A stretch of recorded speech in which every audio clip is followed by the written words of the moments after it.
හරි මල්ලා. පරිසර රසායනය ගැන කතා කරන්නේ. පරිසර රසායනය ගැන කතා කරන්න තියෙන්නේ කොහොමද මේ රසායනික ප්‍රතික්‍රියා පරිසරයට බලපාන්නේ කියලා. මේ අර්ථය අපිට මුලින්ම කතා කරන්න තියෙනවා අම්ල වැස්ස ගැන. හරිද? අම්ල වැස්ස කියන්නේ ආම්ලික ජලය පොළොවට පතිත වීම.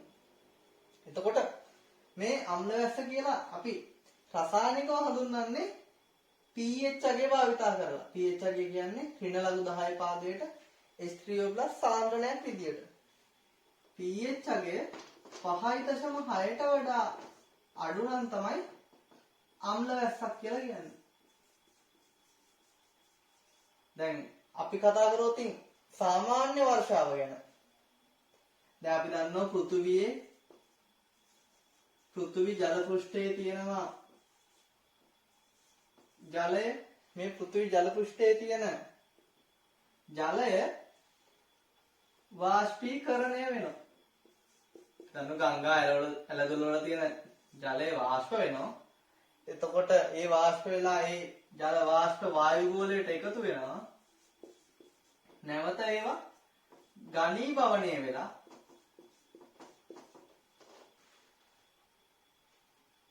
ආයේ පෘථිවි පෘෂ්ඨයේම ජලය බවට පත් වෙන්න පුළුවන්. හරිද? මේ විදියට ස්වභාවිකව සමතුලිත ක්‍රියාවලියකින් තමයි මේ වර්ෂාව ඇතිවීමයි නැවත වාෂ්ප වීමයි සිද්ධ වෙන්නේ. එතකොට මෙතන ජලය ආකාර කිහිපයකින් වර්ෂාව විදියට අපට ලැබෙන්න පුළුවන්. එක ආකාරයක් තමයි ද්‍රව ජලයේ විදියට අපි කතා කරන වර්ෂාව. ද්‍රව ජලයේ විදියට එන්න පුළුවන්. ඒකටම තමයි අපි වර්ෂාව කියලා කියන්නේ. ආයෝනම් ඝන ජලයේ විදියට එන්න පුළුවන්. අර අපි හිම වැටෙනවා, අයිස් වැටෙනවා කියලා කියන්නේ එතකොට ඝන ජලයේ වැටෙන එක. මීදුම කුඩා ජල බිඳිති විදියට වැටෙන්න පුළුවන්. කුඩා බිඳිති විදියට. හරිද? අපිට එතකොට මේ පාඩම කතා කරන්නේ අම්ල වැස්ස ගැන. එතකොට අම්ල වැස්ස කියලා කියන්නේ මොකද්ද? pH අගය 5.6ට වඩා අඩු වැස්ස. එතකොට මේ අම්ල වැස්ස කියනවා අපි අවට වායු ගෝලයේ තියෙන වායුන් දිය වෙලා හැදෙන ද්‍රාවණයක් තමයි වර්ෂාවේ අන්තර්ගත වෙන්නේ. ඒත් අපි දන්නවා පෘථිවියේ තියෙන වායුන් ගත්තොත් 178ක් නයිට්‍රජන් තියෙනවා. 20.9 ආසන්න 21ක් ඔක්සිජන් තියෙනවා. 0.03ක් කාබන් ඩයොක්සයිඩ් අන්තර්ගත වෙනවා. එතකොට මේ වායු ගෝලයේ තියෙන වායුන් අතරින් ආම්ලික වෙන්නේ මේ කාබන් ඩයොක්සයිඩ්ම විතරයි. එතකොට මේ ආම්ලික වායු වන කාබන් ඩයොක්සයිඩ් දිය වෙන්න පුළුවන් වර්ෂා ජලය. එතකොට ජලයේ මෙයා දිය වුණාම හැදෙන ද්‍රාවණය ආම්ලිකයි. එතකොට කාබන් ඩයොක්සයිඩ් අපි දන්නවා ජලයේ දිය වුණාම හැදෙන්නේ කාබොනික් අම්ලය. මේක දුබල අම්ලයක්. එහෙනම් ප්‍රත්‍යාවර්ත විදියට තමයි විඝටනයක් වෙන්නේ. පූර්ණ විඝටනයක් වෙන්නේ නැහැ. එතකොට මේ කාබොනික් අම්ලය දිය වෙලා වැසි ජලය තුල H+ ලබා දෙනවා. H+ ලබා දෙනවා කියන්නේ ආම්ලික වෙනවා වැසි ජලය. මෙන්න මේ H+ හින්දා තමයි මේ කාබන් ඩයොක්සයිඩ් දියවීම හින්දා තමයි සාමාන්‍ය වර්ෂාව ජලය ගත්තොත් pH අගය 7ට වඩා අඩු වෙලා තියෙන්නේ. සාමාන්‍ය වර්ෂාව ගත්තත් ආම්ලික සුළු ආම්ලික ගතියක් තියෙනවා. හැබැයි 5.6යි 7යි අතර. 5.6ට වඩා ඒක වැඩි. නමුත් අම්ල වැස්සේ 5.6ට වඩා අඩු pH අගයක් තියෙනවා. එතකොට මෙතන කාබන් ඩයොක්සයිඩ් අම්ල වැස්සට හේතුවක් වෙන්නේ නැහැ. එයා සුළු ආම්ලික බවක් දෙනවා. අපි නමුත් අම්ල වැස්ස කියලා අර්ථ දක්වන්නේ pH 5.6ට වඩා අඩු වැස්ස. එතකොට මෙතන කාබන් ඩයොක්සයිඩ් මගින් pH 5.6ට වඩා අඩු කිරීමක් සිදු නොකරන හින්දා මේක අම්ල වැස්සට හේතු වෙන්නේ නැහැ. එතකොට කාබන් ඩයොක්සයිඩ් ගත්තොත් මිලිග්‍රෑම් 400ක් ඝන ඩෙසිමීටර් එකක වැසි ජලය තුල දිය වෙලා තියෙනවා. මේකම අපිට කියන්න බෑ මිලිග්‍රෑම් ඝන ඩෙසිමීටර් කියන්නේ ppm 400යි ppm තමයි සාමාන්‍ය වර්ෂා ජලයේ කාබන් ඩයොක්සයිඩ් දිය වෙලා තියෙන්නේ. හැබැයි ප්‍රශ්නේ තියෙන්නේ ස්වභාවික වායු ගෝලයේ තියෙන කාබන් ඩයොක්සයිඩ් මේ විදියට දිය වෙලා pH එක අඩු කරාට මිනිසගේ එක එක ක්‍රියාවලින් හින්දා වායු ගෝලයට කාබන් ඩයොක්සයිඩ් එකතු වීම වැඩි වෙලා තියෙනවා.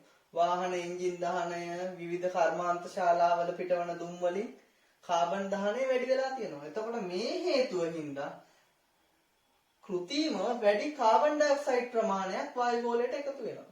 මේ විදිහට කාබන් ඩයොක්සයිඩ් වැඩිපුර එකතු වීමත් බලපානවා ඊට අමතරව විවිධ ආම්ලික වායු එකතු වීම ගැන අපි ඊට පස්සේ කතා කරනවා. දැන් මම මේ ටික සටහන් කරගන්න.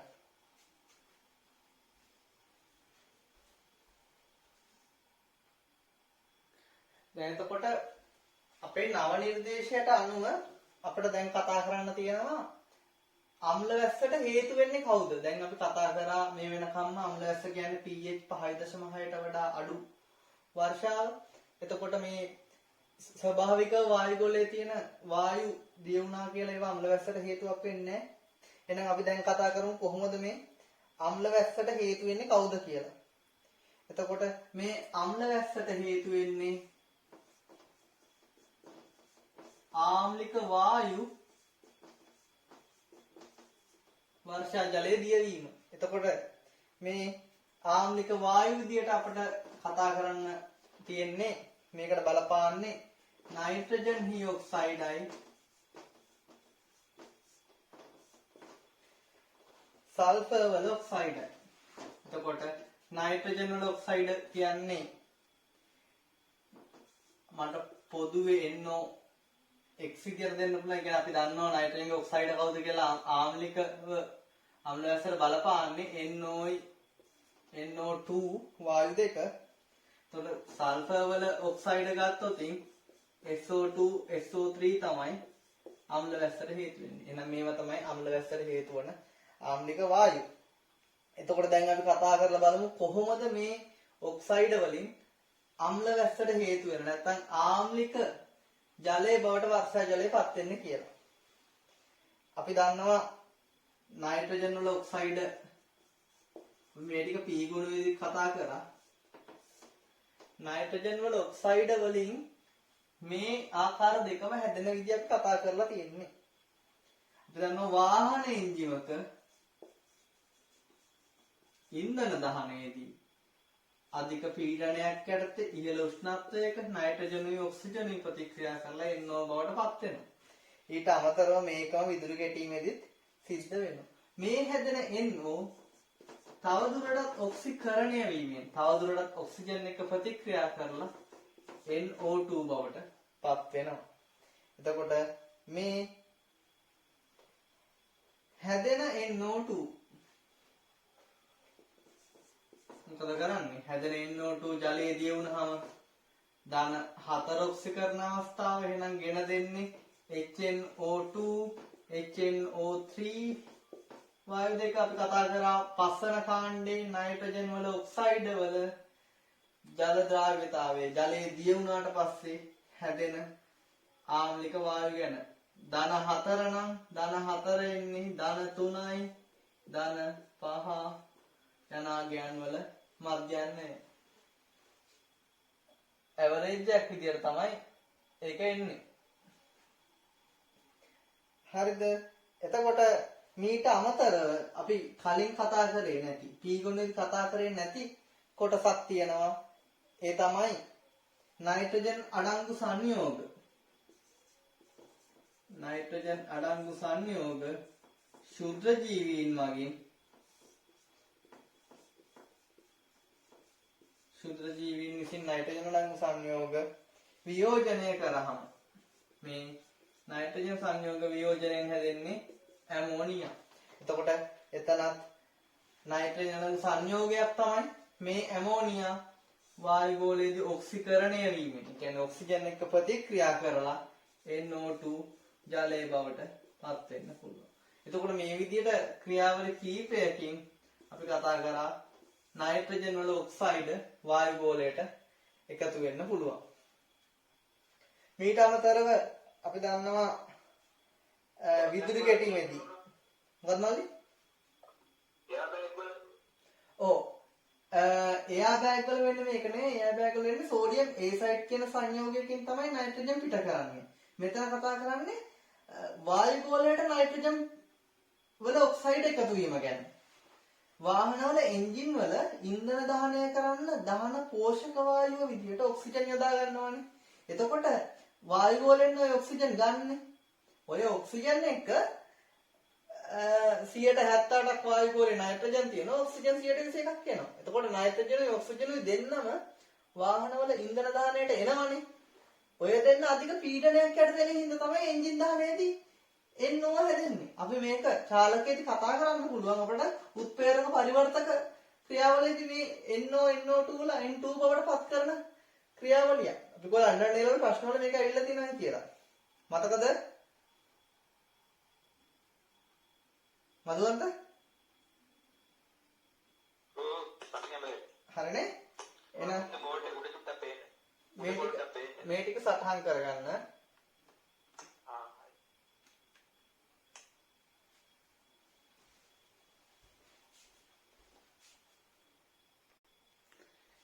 නයිට්‍රජන් වල ඔක්සයිඩ් NO NO2 ආපු විදිය අපි කතා කරා. ආයි ඇමෝනියා වලින් ආපු විදිය ගැන කතා කරා. ශුද්‍ර ජීවීන්ගේ වියෝජනය වගේ. එතකොට මෙතන විශේෂයෙන් මතක තියාගන්න මේ නයිට්‍රජන් තිර කරන ශුද්‍ර ජීවීනුත් ඉන්නවා. ඒ සම්බන්ධව බයෝ ළමයිට හොඳ දැනුමක් තිබ්බට ඕගොල්ලන්ට අඩුයි. ටිකක් ඕගොල්ලෝ මතක තියාගන්න මෙතනදී නයිට්‍රිහාරී බැක්ටීරියා මගින් තමයි මේ ක්‍රියාවලිය සිද්ධ කරන්නේ. බැක්ටීරියා වර්ගය. ආයේ විශේෂ කරුණක් තියෙනවා යමහල් විදාරණය. කියන්නේ ගිනි කඳු පිපිරෙනකොට මේ නයිට්‍රජන් වල ඔක්සයිඩ් පිට වෙනවා. හරිද? එතකොට අපි දැන් කතා කරා මේ නයිට්‍රජන් වල ඔක්සයිඩ් ජලයේදී වුණාම HNO2 HNO3 හැදෙනවායි කියලා. එතකොට මේ NO2 ජලයේදී වුණාම HNO2 HNO3 හැදෙනවා. දෙන්නම ආම්ලික දෙන්නෙක්. මේක විතරක් දැන් අපිට ප්‍රශ්නයක මේක අහද්දී එළවල වල අපි මේ සමීකරණය විතරක් ලියලා දුන්නොත් අපිට ලකුණු ඔක්කොම හම්බ වෙන්නේ නැහැ. මෙතන ඕගොල්ලෝ ඉනෝගනික් දැනුම ඔක්කොම පෙන්නන්න ඕනේ මේ ප්‍රශ්නේදී. HNO2 අණු තුනක් එකතු වෙලා අපි දන්නවා HNO3 NO ජලය බවට පත් වෙනවා. මේ ලිව්වත් මදි. දැන් අපි මෙතන ඊට පස්සේ ලියලා පෙන්නන්න ඕනේ මේ HNO3 කොහොමද ආම්ලික වෙන්නේ. එහෙනම් අපි පෙන්නමු HNO3 ජලීය ද්‍රාවණයේදී HNO3 හයිඩ්‍රජන් පිට කරලා අම්ලයේ විදියට හැසිරෙනවා. H2O හයිඩ්‍රජන් අරගෙන භස්මය වෙනවා. එහෙනම් එතනින් H3O+ නයිට්‍රේට් හැදෙනවා. එහෙනම් මෙයා හින්දා තමයි pH අගය අඩු වෙන්නේ අම්ල වැස්සට මෙයාගේ බලපෑම. හරිද? මේකට අමතරව අපිට තව එකක් ලියලා පෙන්නන්න පුළුවන් NO2 ජලයේදී වීමට අමතරව NO2 වැඩිපුර ඔක්සිජන් එක්ක ප්‍රතික්‍රියා කරලා ජලයත් එක්ක ඉන්නකොටත් HNO3 හැදෙනවා කියලා අපි ඉගෙන ගත්තා. නයිට්‍රික් අම්ල නිෂ්පාදනයේ යටතේ කර්මාන්ත රසායනය. හරිද? එතකොට මේ සමීකරණ ටිකම ලියලා පෙන්නන එක හොඳයි. මොකද අපි දන්නේ කොයි විදියට එක අවුරුදු වල පරිසර ප්‍රශ්නේ මේ සමීකරණ වලට ලකුණු දෙනවා වැඩි. ඒකින්ද මේ ඔක්කොම මතක තියාගන්න. ඊළඟට අපිට කතා කරන්න තියෙන්නේ සල්ෆර් වල ඔක්සයිඩ් ගැන. සල්ෆර් වල ඔක්සයිඩ් වල අපිට කතා කරන්න තියෙන්නේ SO2 SO3 ගැන. මෙතන නැවත යමහල් විදාරණයේදී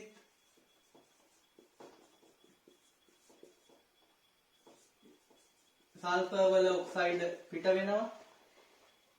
ආයේ නිර්වායු තත්ත්වයට නිර්වායු ශුද්ධ ජීවීන් මගින් සල්ෆර් අඩංගු සංයෝග කාබනික ජීර්ණය කිරීමේදී H2S පිට වෙනවා. නිර්වායු ශුද්ධ ජීවීන් මගින් සිද්ධ වෙනවා. යමහල් විදාරණය තියෙනවා. අපි දන්නවා අනිත් කරුණ ඉන්ධන දහනයේදී ඉන්ධනවල ඩීසල් වල පෙට්‍රල් වල අපි දන්නවා පෙට්‍රල් වල නම් එච්චර නැහැ. ප්‍රධානව ඩීසල් වලයි දැවි තෙල් වලයි. දැවි තෙල් තමයි ගොඩක් ඔය ගන්නෙ ඉක්මනට ගින්නක් ඇති කරගන්න මිනිස්සු එක එක ඔය නිෂ්පාදන ක්‍රියාවලිය වල ගෙවල් වල අපි කරන ඒවායි දැන් භූමි තෙල් වගේ කියලා හිතන්නකෝ මේක දැවි තෙල් කියන්නේ. එතකොට මේ ඉන්ධන වල සල්ෆර් අඩංගු. එතකොට ඒ අඩංගු ඉන්ධන දහනයේදීත් SO2 පිට වෙනවා. අනිත් කාරණා තමයි ගල් අඟුරු. ගල් අඟුරු වල සල්ෆර් අඩංගු ඉස්සර අපි දන්නවා දුම්රිය දාවණය කරන්න ගල් අඟුරු දාත දැන් නැහැ. එතකොට මේ ගල් අඟුරු වල තියෙන සල්ෆර් වුණත් දහනයේදී SO2 පිට වෙනවා. ඒතකොට සල්ෆර් අඩංගු සංයෝග ඔය ක්‍රියාවලි වලින් එකතු වෙනවා. මේ පිටවන SO2 දැන් අපි මෙතන කිව්වේ SO2 හැදෙන ඒවා ගැන කතා කරා. ශුද්ධ ජීවීන් මගින් H2S හැදෙනවා කිව්වා. අපි දන්නවා H2S ඔක්සිකරණයේදී ඔක්සිජන් එක ප්‍රතික්‍රියා කරාම H2O SO2 ම හැදෙනවා. නම් ඔන්න දැන් අපි SO2 හැදෙන ක්‍රියාවලින් විතරයි කතා කරේ. මේ හැදුන SO2 වැඩිපුර ඔක්සිජන් එක ප්‍රතික්‍රියා කරලා SO3 බවට පත් වෙනවා. මේ පියවරත් අපි සල්ෆියුරික් අම්ල නිෂ්පාදනය යටතේ ඔයගොල්ලෝ ඉගෙනගෙන ඇති. හරිද?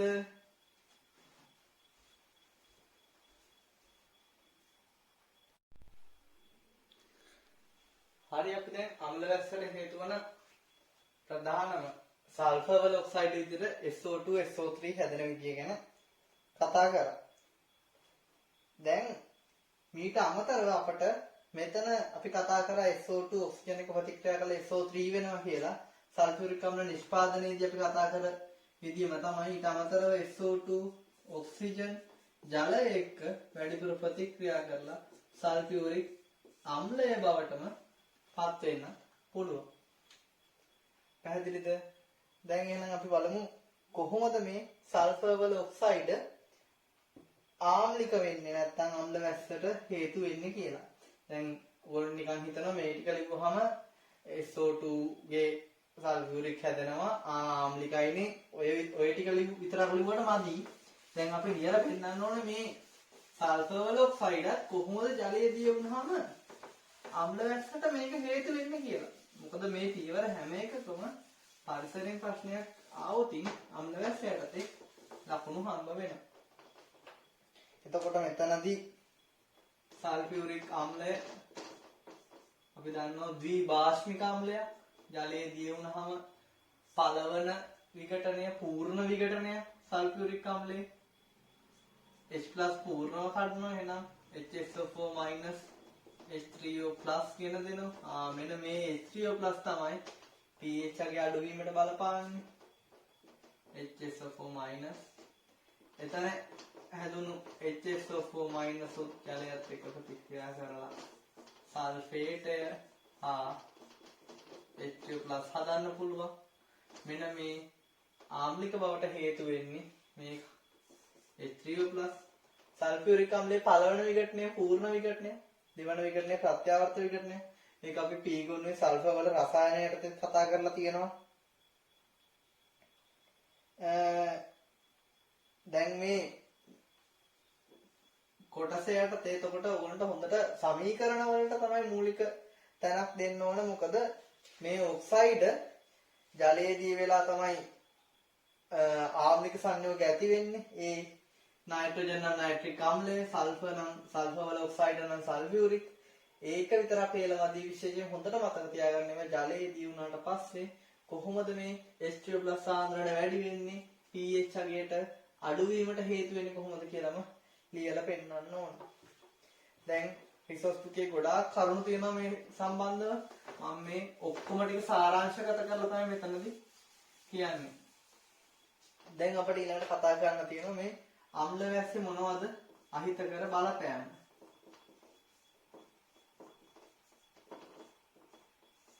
එතකොට අම්ල වැස්සේ බලපෑම යටතේ මුලින්ම මේ අම්ල වැස්ස වැඩනොතින් මේක පොදුවේ ජීවීන්ට ශාක හා සතුන්ට ඍජුවම බලපානවා. එතකොට ප්‍රධානම මේක ගංගා ඇලදොල වලට වැටෙනොතින් ජලජ ජීවීන්ට බලපානවා. ජලජ ජීවීන් pH අගයට ඉතාම සංවේදී. එතකොට මේ ජීවීන් ජලයට සංවේදී නම් ඒගොල්ලොන්ගේ හැසිරීම රටාව පරිවෘත්තීය ක්‍රියාවලියක්ම වෙනස් වෙනවා. වර්ධනය, විකසනය. එතකොට මේක ඍජුවම ඉතා pH අගයට ඉතා සංවේදී ජීවීන්ට නරක විදියට බලපානවා. මේවා ශාක වලට වැටුනොත් අනිවාර්යෙන්ම ශාකවල ප්‍රභා සංශ්ලේෂණයට ශාකවල ක්ලෝරොෆිල් විනාශ වෙලා තමයි මේ ප්‍රභා සංශ්ලේෂණයට බලපෑම් වෙන්නේ. ඔයගොල්ලන්ට ප්‍රභා සංශ්ලේෂණයට අහිත කර විදිහට බලපානවා කියලා මතක තියාගත්තාම ඇති. මේකට හේතුව වෙන්නේ අම්ල වැස්ස වැටුනහම ශාකවල ප්‍රභා සංශ්ලේෂණය සිද්ධ කරන ක්ලෝරොෆිල් විනාශය වීමෙන් තමයි මේක සිද්ධ වෙන්නේ. ඊට අමතරව අපි දන්නවා කොරල් පරවල කොරල් බුහුභාව ඉන්නවා. බයෝ ළමයිට නම් හොඳටම මේවා හුරුයි. මේ කොරල් බුහුභාව ඉන්නේ කොරල් පර තුල. කොරල් පර විනාශ වෙනවා. මොකද කොරල් පරවල තියෙන කැල්සියම් කාබනේට්. කැල්සියම් කාබනේට් වලට අම්ලයක් වැටුනහම කැල්සියම් ක්ලෝරයිඩ් හැදලා කාබන් ඩයොක්සයිඩ් ජලය බවට වියෝජනය වෙලා යනවා. ඒතකොට කොරල් පරත් විනාශ වෙනවා. ඒවා ඇතුලේ ඉන්න කොරල් බුහුභාවත් විනාශ වෙලා යනවා. දැන් අපි කතා කරා මේ කරුණු දෙක ප්‍රධානම ජෛව විවිධත්වයට අහිත කරව බලපාන්නේ කොහොමද කියලා. ජෛව ජීවීන් කියන්නේ ශාක හා සතුන්. එතන අපි කතා කරේ ශාක වලටයි සතුන්ටයි කොහොමද බලපාන්නේ කියලා. දැන් මේක පසට වැටුනොත් මොකද වෙන්නේ? පසට වැටුනොත් ශාක වර්ධනයට අවශ්‍ය කනිජ ලවණ කැටායන වර්ග ලබා ගන්නේ පසෙන්. එතකොට මෙතන අම්ල වැස්ස වැටුණාට පස්සේ පසේ තියෙන විෂ ලෝහ කැටායන ද්‍රාව්‍ය තත්ත්වයටපත් වෙනවා. විෂ ලෝහ විදියට අපට ගන්න පුළුවන් බැර ලෝහ වර්ග. එතකොට ඇලුමිනියම්, කැඩ්මියම් වගේ විෂ ලෝහ වර්ග එකතු වෙලා මෙතන ක්‍රෝමියම්, මර්කියුරික් වල ධන දෙක ඉක් ප්‍රත්‍ය නම් වැඩි ඔක්සිකරණ අවස්ථාව ධන දෙක, ආස්ප්‍රත්‍ය නම් අඩු ධන එක. එතකොට මේ විෂ ලෝහ, බැර ලෝහායන ශාක වලට අවශෝෂණය වෙන්න පුළුවන්. ඇයි ඒවා අම්ල වැස්ස හින්දා ද්‍රාව්‍ය තත්ත්වයටපත් වෙනවා. එතකොට ඊට අමතරව මේ බැර ලෝහායන පසට වැටලා මේවා ගංගා ඇලදොල වලට එකතු වෙන්න පුළුවන්. මේවා පානීය ජලයේ ඔස්සේ එන්න පුළුවන්. මේ බැර ලෝහායන වලින් ඉතා නරක විදිහේ සෞඛ්‍ය බලපෑම් සිද්ධ වෙනවා මිනිසුන්ට. එතකොට අනිත් වැදගත් කාරණේ තමයි පසේ තියෙන අපට ශාක වර්ධනයට ඉතාමත් වැදගත් පෝෂක වර්ග. පසේ ඇති වැදගත් පෝෂක ඉවත් වෙලා යනවා පසේ. එතකොට පස නිසරු වෙනවා. නරක බලපෑම් ගොඩයි පසට වැටෙනවා. බැර ලෝහායන ද්‍රාව්‍ය තත්ත්වයටපත් වෙලා විෂ ලෝහ වර්ග එකතු වෙනවා. ඊට අමතරව වැදගත් පෝෂක වර්ග ඉවත් වෙලා යනවා. වැදගත් පෝෂක කියන්නේ ශාකවල වර්ධනයට හා විකසනයට අත්‍යවශ්‍යම. ඒ වැදගත් පෝෂක දැන් මේක බයෝ ළමයිට බයෝ වලට ඉගෙනගෙන ඇති අවශ්‍යක මූලද්‍රව්‍ය කියලා. මේකත් ඇත්තටම බයෝ වල නව නිර්දේශනන් අන්තර්ගත වෙන්නේ ඕල් සිලබස් එකේ තමයි අන්තර්ගත වෙන්නේ. ඕල්ට එතනදි මතක ඇති ශුද්‍ර පෝෂක, මහා පෝෂක කියලා වර්ග දෙකක් යන. දැන් මෙතන ප්‍රධානම මේ කියන ශුද්‍ර පෝෂක. මේවා ඉතා සුළු ප්‍රමාණ වලින් තමයි ශාකවල වර්ධනයට අවශ්‍ය වෙන්නේ. ඒකයි මේවට ශුද්‍ර පෝෂක කියන්නේ. මේ පෝෂක අඩු වුණොත් ශාකවල විවිධ දුර්වලතා ඇති වෙනවා. පත්‍ර කුඩා වෙනවා, ලපටි අවදීන් පත්‍ර හැලිලා යනවා, පත්‍ර කහ පාට වෙනවා. ඔය වගේ ශාකවලට ඉතාමත් නරක විදියට මේ පෝෂක අඩු වීම බලපානවා. දැන් මේ අම්ල වැස්ස හින්දා මේ ශුද්‍ර පෝෂක වර්ග ඉවත් වෙලා යනවා. ඊට පස්සේ කතා කරන්න තියෙන විශේෂම දේ තමයි කඨිනත්වය. දැන් පසට මේක වටනහම කඨිනත්වයට හේතු වන කැල්සියම්, මැග්නීසියම්, ඇලුමිනියම්ලා මේවා ද්‍රාව්‍ය තත්ත්වයටපත් වෙලා දිය වෙලා ජලයට එකතු වෙනවා. ප්‍රධානම මේවා තියෙන්නේ පාෂාණවල. ගල් වලට මේ වැටුණාට පස්සේ අම්ල වැස්ස ඒ පාෂාණවල අම්ල වගේ සිද්ධ වෙන ජීර්ණයේ හින්දා මේ අයනත් එකතු වෙනවා. එතකොට මේක හින්දා කටිනත්වය ඇති වෙනවා. දැන් මේක අපි දැන් කතා කරා මම රිසෝස් බුක් එකේ තියෙන පහසු වෙන්න විවිධ කොටස් වලට වෙන් කරගෙන කතා කරේ. ඒතර මතක තියාගන්න ලේසි. ඊට අමතරව මේවා අපිගේ ඉදිකිරීම වලට වැටෙනොත් ඉදිකිරීම වල තුල වැටෙනොත් අපේ කර්මාන්ත ශාලා වලට විවිධ ඉදිකිරීම වලට ලෝහාශ්‍රිත ඉදිකිරීම වලට වැටෙනොත් ඒ ලෝහාශ්‍රිත ඉදිකිරීම ක්ෂය වෙලා යනවා. මොකද ඒවා අම්ලත් එක්ක ප්‍රතික්‍රියා කරලා විකාදනයට ලක් වෙනවා.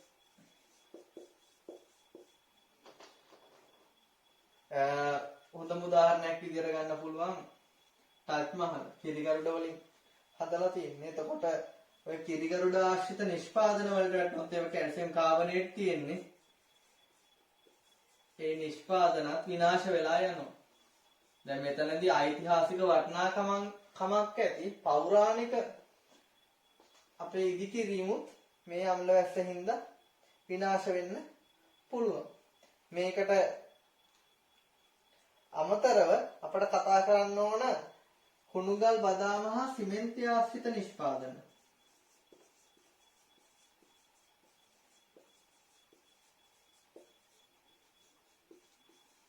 මේ නිෂ්පාදන වලත් කුණුගල් නම් කැල්සියම් කාබනේට් තියෙනවා වියෝජනය වෙනවා. එතකොට අපි දන්නවා කුණුගලුයි සිමෙන්ති දෙක එකතු වුණාම ඊටමත් ශක්තිමත් බවක් ඇති වෙනවා. මොකද සිමෙන්ති වල තියෙන ජිප්සම් හින්දා calcium sulfate.2H2O මේකෙන්ද සිමෙන්ති හොඳට හයි වෙනවා.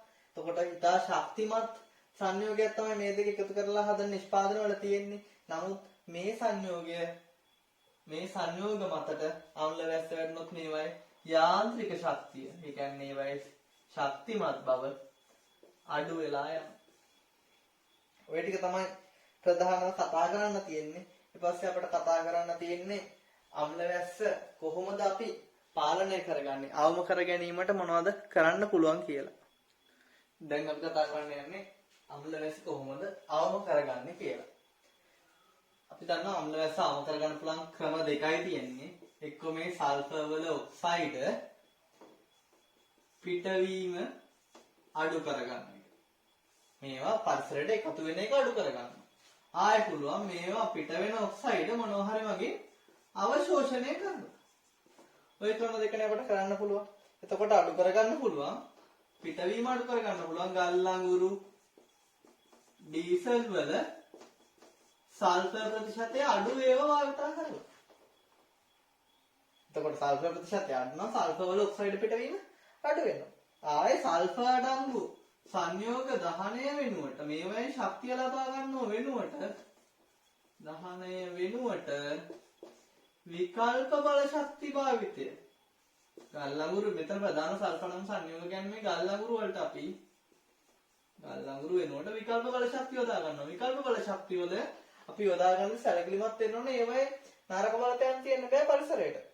එතකොට එතන අපිට යොදා ගන්න පුළුවන් සූර්ය ශක්තිය, සුළං බලය. දැන් ලංකාව වගේ රටක නම් මේ සූර්ය ශක්තියෙන් සුළං ශක්තියෙන් ලබා ගන්න ප්‍රයෝජන ඇත්තෙම නැහැ. දැන් සූර්ය පැනල නම් ටිකක් ගහනවා. සූර්ය පැනල වලින් ලංකාවේ විදුලි අවශ්‍යතාවය ගොඩාක් සම්පූර්ණ කරගන්න පුළුවන්. නමුත් ඒක සිද්ධ කරන්නේ නැහැ. ඊට අමතරව මුහුදු රළ ස්වභාවිකව තියෙන සම්පත් වලින් ප්‍රයෝජනය ගන්න පුළුවන්.